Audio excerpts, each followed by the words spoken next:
Good evening and welcome to Justeventonline News at 9. I'm Anifat Ismail. The news headlines. Tinubu unveils tax calculator to show impact on incomes. Federal government targets 5 million microcredit beneficiaries by 2027. Kwara South youth raises alarm over worsening insecurity. Demands urgent government action.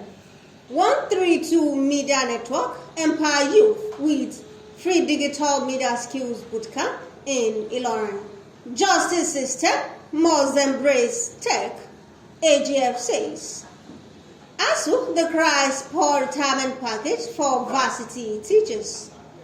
116 drug suspects nabbed in FCT hotspot raid. Kwara United Bolsters caught with 18 new signings ahead of 2025-2026 NPFL season.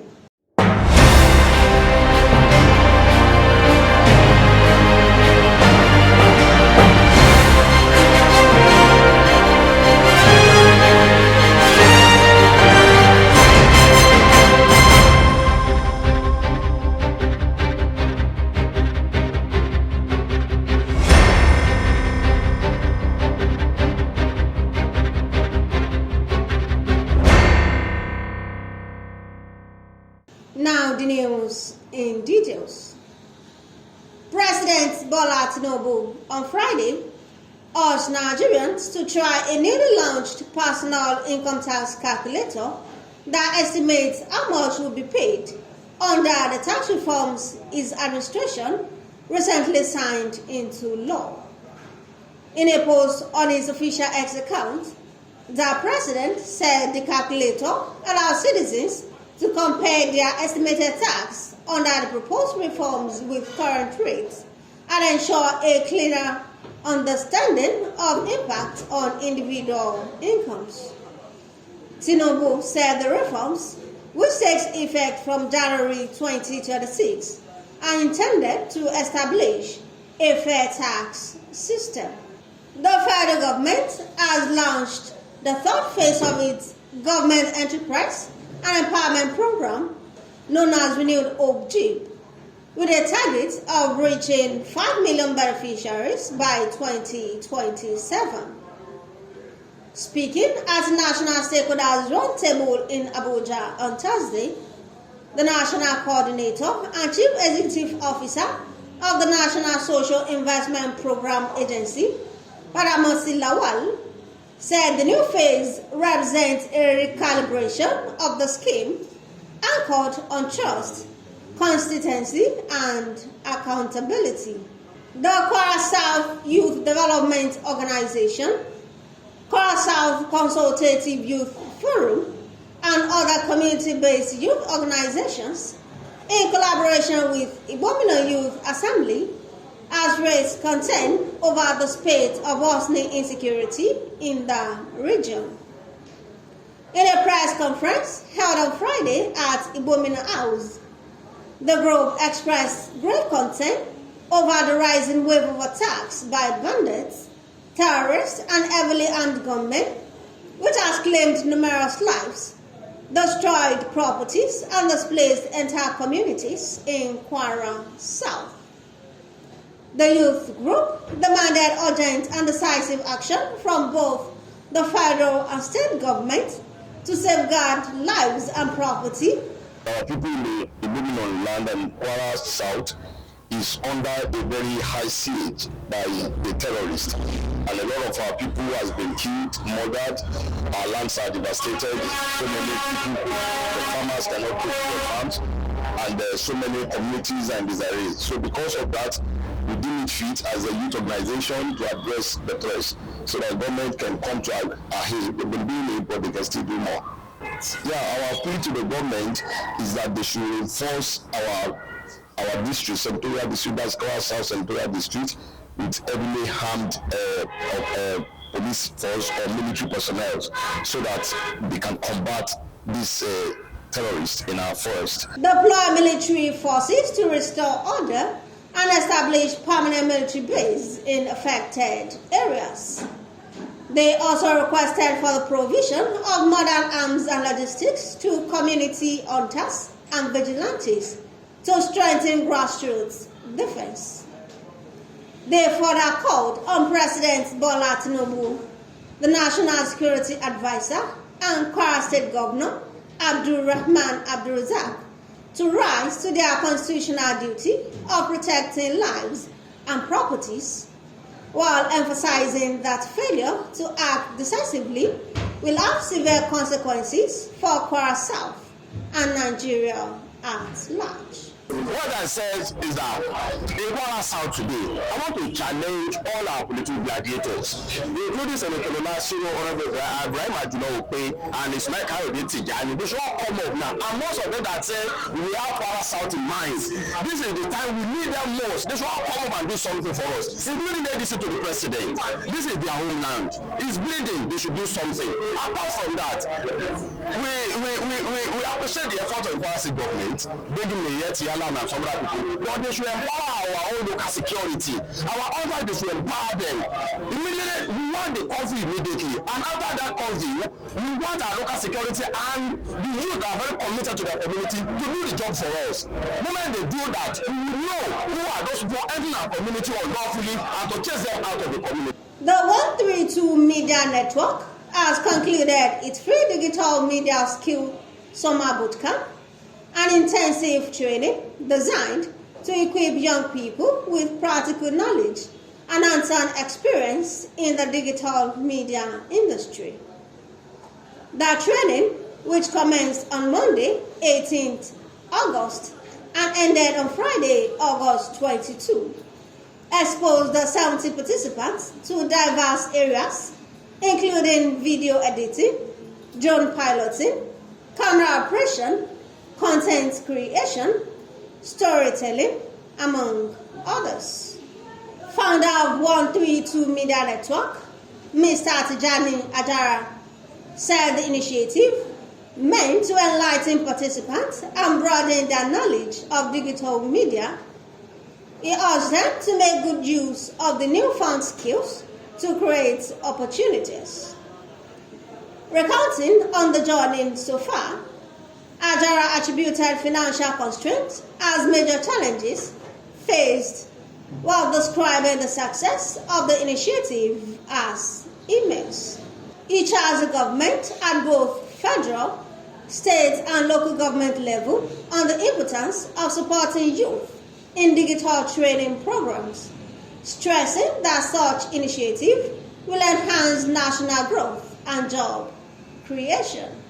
Chairman of the Nigerian Union of Journalists, Kwara State Council, Malam Lanre Ahmed, commended the organizers for their impactful program. He charged beneficiaries to take full advantage of the opportunity given.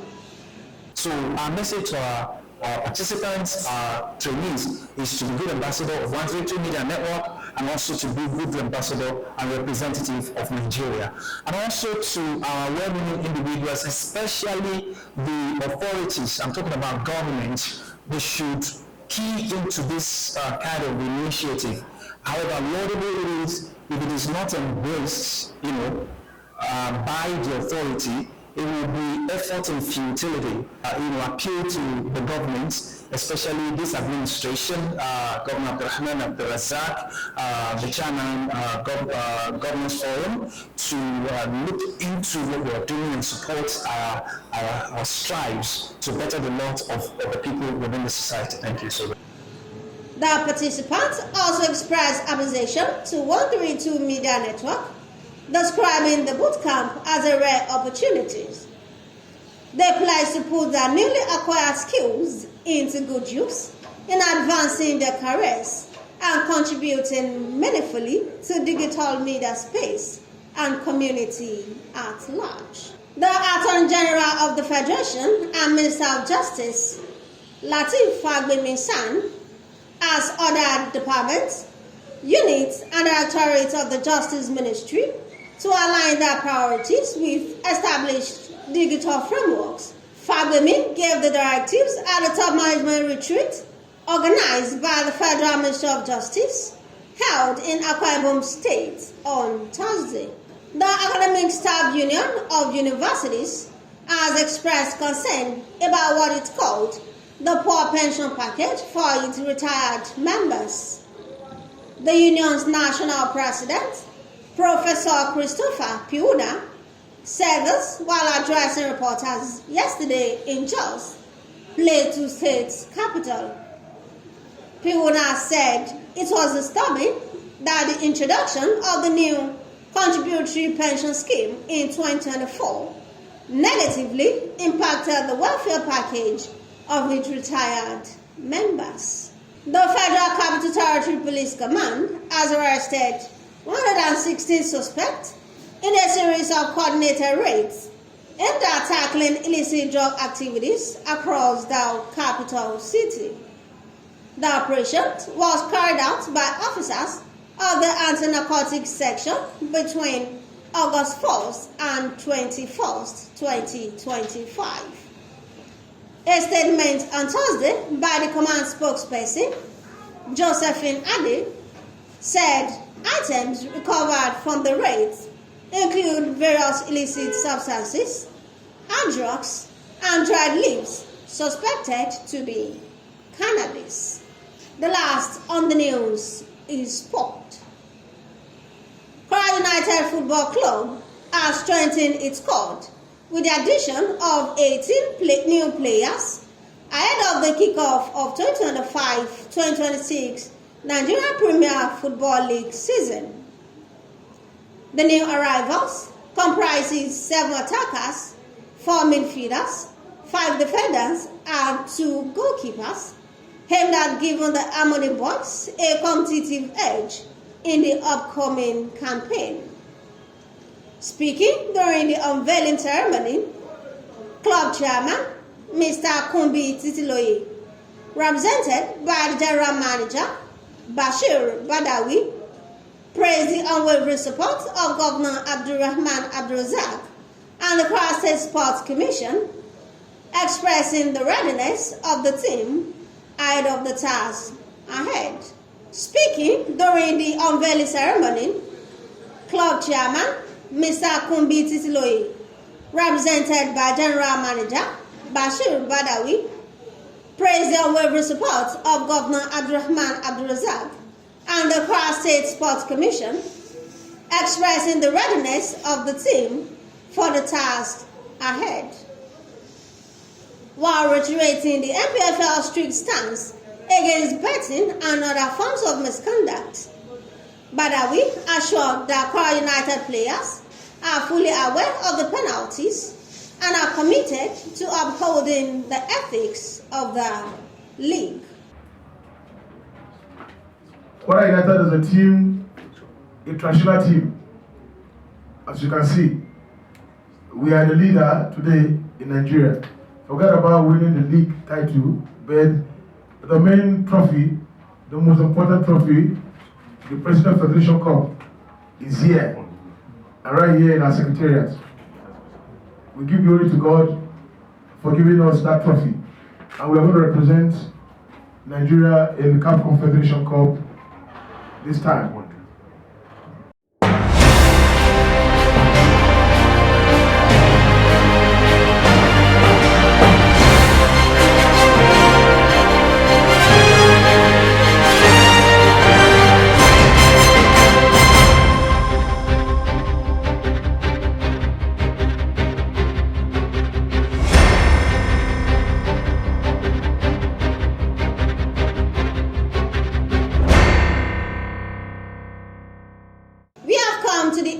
Of Justeventonline news at 9. Here's the recap of the story. Tinubu unveils tax calculator to show impact on incomes. Federal government target 5 million microcredit beneficiaries by 2027. Kwara South youth raises alarm over worsening insecurity, demands urgent government action.